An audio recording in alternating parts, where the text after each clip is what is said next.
Let's suppose that you are the owner of a privately owned, because you own it, shopping center.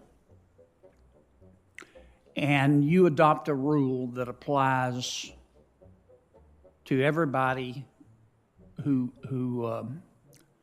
comes to your shopping center to purchase items. And your rule is nobody can petition, nobody can set up a table and try to get signatures in my shopping center. My shopping center is just for people to come and buy things. And you don't discriminate on the basis of the petition advocates. You just say all are prohibited. And you do that under your Fifth Amendment right. Under federal law, is that legal for you to do that?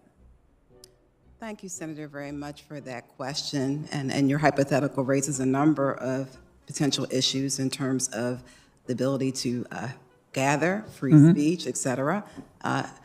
It would depend upon the specific fact pattern. I would say that, generally speaking, of course, as a federal judge, I'm governed by precedent on issues such as the First Amendment, freedom of assembly, freedom of speech, and that would be the question I would look at in terms of analyzing that.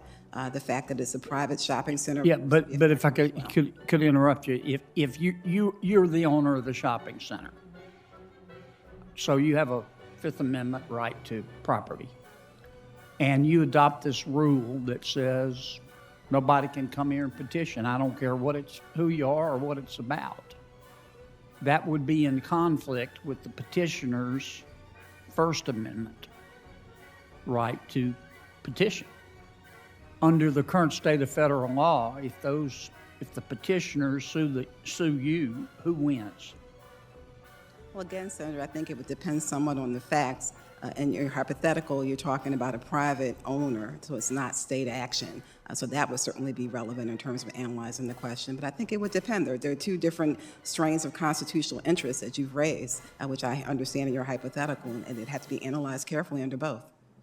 Okay.